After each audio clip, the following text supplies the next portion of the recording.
То, что происходит после смерти, так чудесно, что нашего воображения и чувств не хватит, чтобы хотя бы приблизительно себе это представить. Это слова Карла Густава Юнга, одного из основателей психологии в целом и аналитической психологии в частности. Его знаниями и методиками ныне пользуется громадное количество психологов, как профессионалов, так и разного рода халтурщиков, стремящихся как можно скорее стрясти с клиента деньги и избавиться от него, наболтав разных глупостей о том, что все его проблемы идут из детства, во всем виноваты его родители и некие подавленные воспоминания. Юнга знают все со школьной скамьи, постоянно соприкасаются с его идеями в повседневной жизни, например, определяя тип личности человека как интроверта или экстраверта. Эти понятия были выведены Юнгом, и каждый хотя бы раз в жизни читал его биографию. А вот о другой, не менее важной стороне его жизни осведомлены далеко не все. Его многочисленные биографии по большей части стыдливо умалчивают, что Юнг был не только профессиональным психологом, психиатром и психотерапевтом, но и не менее искушенным парапсихологом, который несколько десятилетий жизни посвятил изучению потусторонней реальности, медиумизма, спиритизма, оккультизма, астрологии, паранормальных явлений и телекинеза. Великий психиатр колесил по миру, изучал религиозные и духовные практики Азии и раннее христианство, буддизм, каббалу, прекрасно знал Библию и другие фундаментальные писания мировых религий.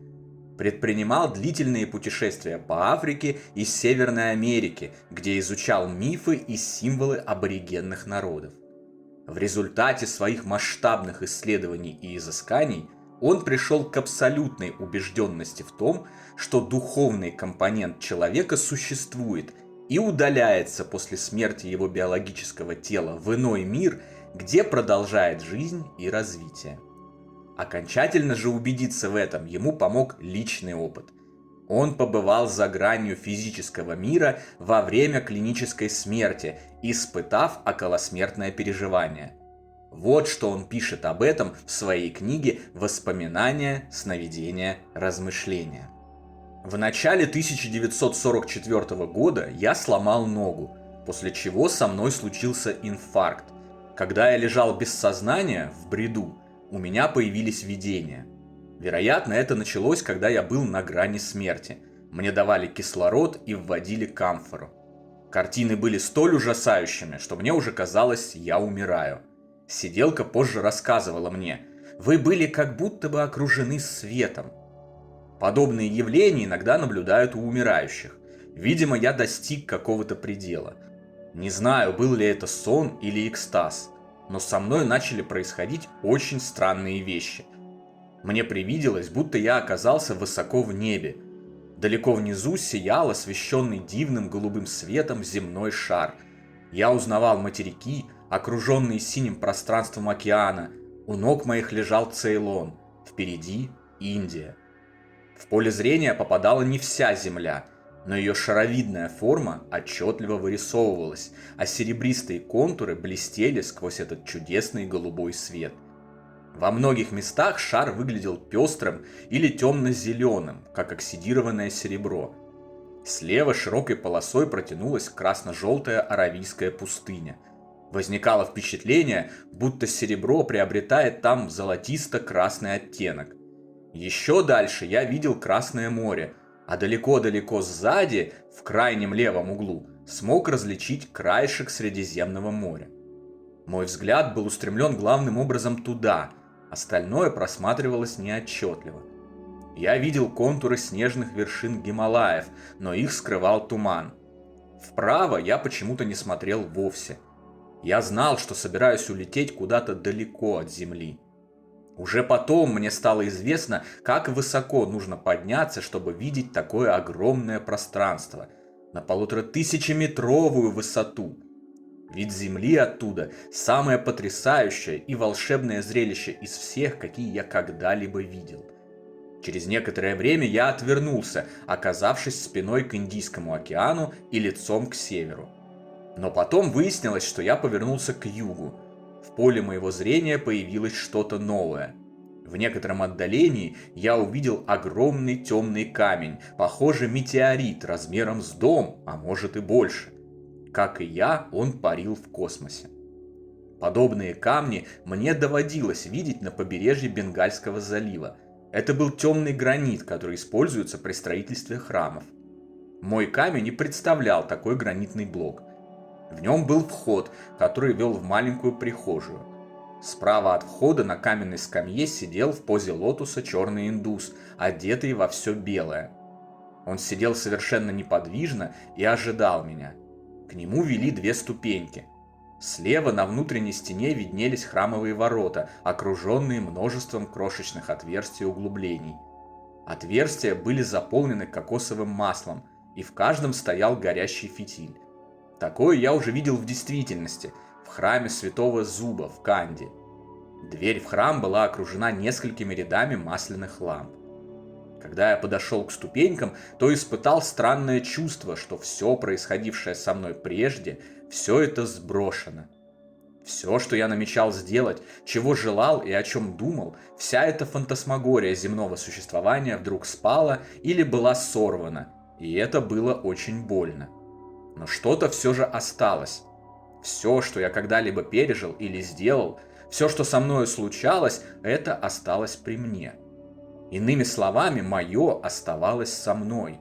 Оставалось то, что меня составляло, моя история, и я чувствовал, что это и есть я. Этот опыт принес мне ощущение крайнего ничтожества и одновременно же великой полноты. Не было более ни нужд, ни желаний, ведь я уже прожил все то, чем был. Поначалу мне показалось, будто во мне что-то уничтожили, что-то отняли. Но позже это ощущение исчезло, прошло бесследно.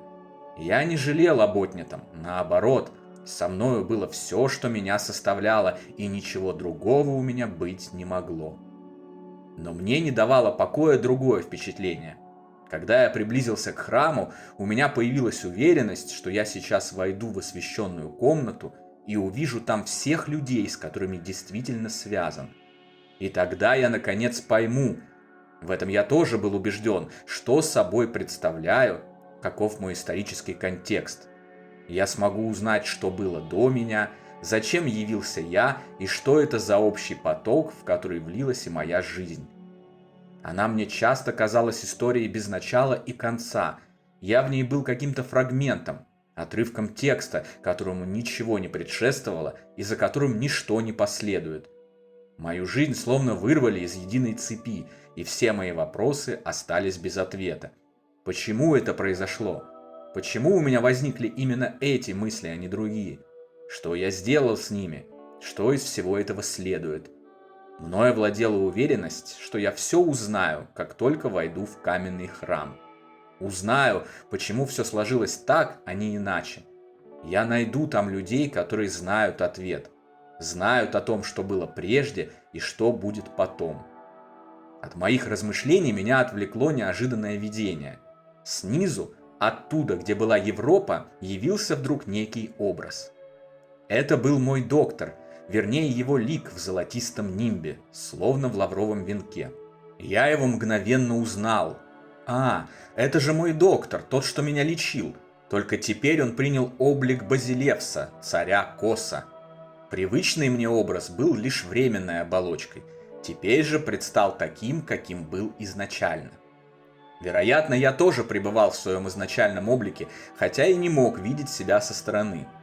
Насчет того, что так оно и есть, у меня никаких сомнений не было. Когда он возник передо мной, между нами произошел безмолвный разговор. Мой доктор был послан с земли с некой вестью. Это был протест против моего ухода. Я не имел права покидать землю и обязан был вернуться. Как только я осознал это, видение исчезло. Мною овладело глубокое уныние. Все мои усилия оказались бессмысленными. Ненужной была боль, которую я испытал, освобождаясь от своих иллюзий и привязанностей. Путь в храм для меня был закрыт, и я никогда не узнаю тех, с кем мне должно быть. На самом деле, минуло целых 3 недели, прежде чем я смог вернуться к жизни. На еду мне и смотреть не хотелось, организм не принимал пищу. Вид города и гор с больничной койки выглядел как размалеванный занавес с черными дырами и клочками газет с фотографиями, которые ничего мне не говорили. Отчаянию моему не было границ, и не давала покоя мысль, что теперь мне опять придется вернуться в эти ящики. Из космоса мне казалось, будто за горизонтом находится искусственный трехмерный мир, где каждый человек сидит отдельно в своем ящике. Неужели мне придется заново убеждать себя, что такая жизнь зачем-то нужна? Эта жизнь и весь этот мир представлялись мне тюрьмой. Я никак не мог смириться с тем, что обязан воспринимать это как нечто совершенно нормальное. Я так радовался освобождению, а теперь выходило, что я, как все остальные, буду жить в каком-то ящике. Паря в пространстве, я был невесомым, и ничто не связывало меня. Теперь же все это в прошлом. Все во мне протестовало против врача, который вернул меня к жизни. И вместе с тем мысли мои были тревожными. Видит Бог, его жизнь в опасности. Он предстал передо мной в своем изначальном облике. Тому, кто способен принять такой облик, грозит смерть, ибо он уже покинул свой круг. Внезапно я осознал страшную вещь. Он должен умереть вместо меня. Но все мои попытки объяснить ему это были тщетными. Он упорно не желал понимать меня. Тогда я разозлился. Почему он все время делает вид, будто не знает, кто он такой? Он Базилев с Коса и уже являлся в этом облике. Он хочет вынудить меня поверить, что не знает об этом. Жена выговаривала мне за то, что я веду себя с ним так недружелюбно. Она была права, но его притворство и неведение меня крайне раздражало. Господи, ему же следует остерегаться, ему нельзя быть таким безрассудным. Я ведь хочу ему втолковать, чтобы он позаботился о себе. Я был убежден, что ему угрожает опасность. Именно потому, что узнал его в облике царя Коса. По сути, я был последним его пациентом. 4 апреля 1944 года, я до сих пор помню эту дату, мне было позволено впервые сесть в постели. И в этот день мой доктор слег и больше уже не поднялся. Я узнал, что его мучили приступы лихорадки. Вскоре он умер от сепсиса. Он был хорошим врачом, даже в чем-то гениальным. Иначе я не увидел бы в нем Базилевса Коса. Конец цитаты. Околосмертное переживание Юнга совпадает с классической моделью ОСП. Смотри литературу по ОСП в ссылках раздела о канале. И подтверждает таким образом его реальность. Чуть позже Юнг также испытал и так называемые разделенные околосмертные переживания, о которых мы говорили отдельно в других видео. Со мной это произошло во время Второй мировой войны. Я возвращался домой из Балингена, взяв в дорогу книгу. Но читать я не мог. С того момента, как поезд тронулся, передо мной возник образ утопленника. Это было воспоминание о несчастном случае, когда я служил в армии. Всю поездку я никак не мог избавиться от него. Я встревожился. Что случилось? Не к добру это. В Эрленбахе я сошел с поезда и направился домой, все еще обеспокоенный этим воспоминанием. В саду играли дети моей второй дочери. Ее семья жила тогда с нами. Они вернулись из Парижа в Швейцарию во время войны. Дети, похоже, были чем-то расстроены, и когда я спросил, что случилось, они рассказали, что Адриан, младший из мальчиков, упал в воду с лодочного причала. Там было довольно глубоко, а он толком не умел плавать и чуть не утонул. Его вытащил старший брат. Это случилось как раз тогда, когда я был в поезде, и мое воспоминание преследовало меня. Бессознательное подало мне некий знак. Почему же в таком случае оно не может сообщать мне и о чем-либо другом? Нечто подобное я пережил накануне смерти одной из родственниц моей жены. Во сне я увидел глубокую яму с каменными стенами, которая якобы служила постелью моей жене. Это была могила, чем-то напоминающая античные могильники. Вдруг я услышал глубокий вздох, будто отлетела чья-то душа, и из ямы возник образ моей жены.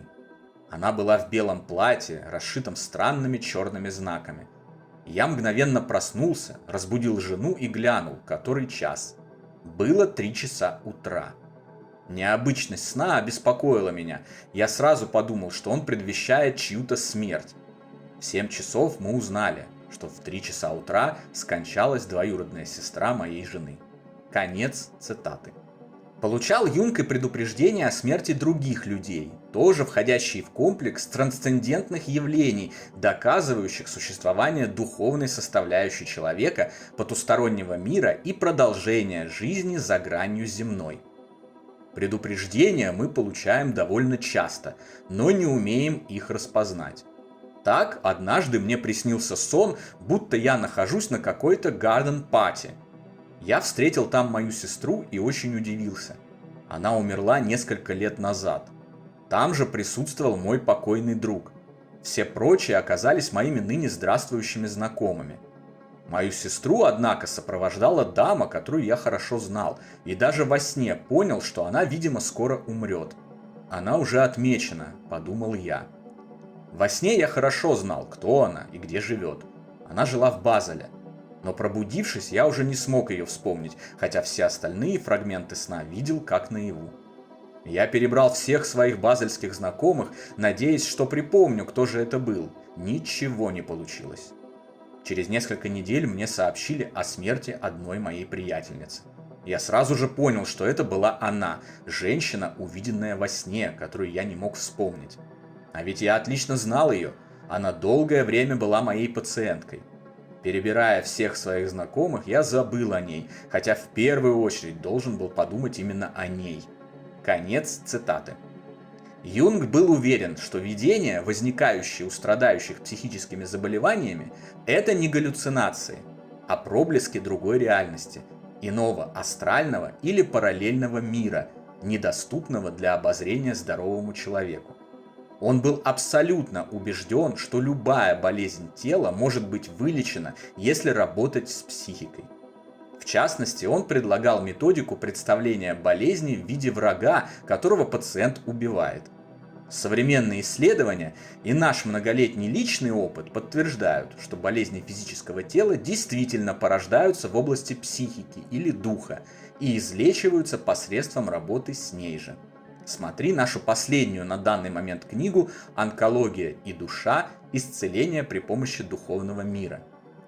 Осознавая совпадение своего собственного околосмертного опыта с его древними описаниями, Юнг написал массивное предисловие к одной из самых поразительных книг об умирании и событиях, ждущих человека после смерти – Бардот Хёдол, тибетская книга мертвых. Помимо всего этого, Юнг создал и обосновал теорию синхроничности, которая доказывает, что в мире не бывает ничего случайного, а все события и явления взаимосвязаны между собой и подчиняются единому закону Вселенной. «Случайности не случайны», — говорил мастер Угвей из всем известного мультфильма «Кунг-фу панда». И он был совершенно прав, ведь это было доказано великим психологом задолго до появления этого мультфильма. Одним из главных же и самых значимых достижений Юнга и его прославленной карьеры стало теоретическое обоснование и доказательство существования так называемого коллективного бессознательного, потусторонней реальности, которая включает в себя сразу все мысли всех без исключения живущих и ранее живших людей, придуманных ими персонажей, события и явления и все остальное, что порождается психикой человека и его воображением. К текущему моменту многие, включая и вашего покорного слугу, однозначно убедились, что коллективное бессознательное определенно существует и является компонентом духовной области Вселенной, которая, скажем так, намысливается духами, как живущих, так и уже усопших, завершивших свой земной путь. Этот творческий процесс является фундаментальным. Именно он создает посмертные реальности и миры, а также определяет жизнь любого существа, ведущего свою деятельность в разных областях и на разных уровнях сущего. До так называемой смерти, после нее, во сне и наяву, ради собственного развития и во имя благих целей всех остальных представителей жизни. Все это доказал и подтвердил для нас один из самых великих психиатров, когда-либо живших на Земле. И, как по мне, нет абсолютно никаких поводов не доверять ему в этом вопросе, как нет поводов не доверять и многим другим великим людям, пришедшим в своих исследованиях жизни после смерти к тем же самым выводам. На сегодня это все, дорогие друзья. Говорю вам до свидания, до новой лекции, которая состоится, как обычно, по плану, послезавтра на нашем канале «Жизнь после жизни есть, я знаю», и желаю вам всего самого лучшего, прекрасного и замечательного. Ведь вы этого заслуживаете.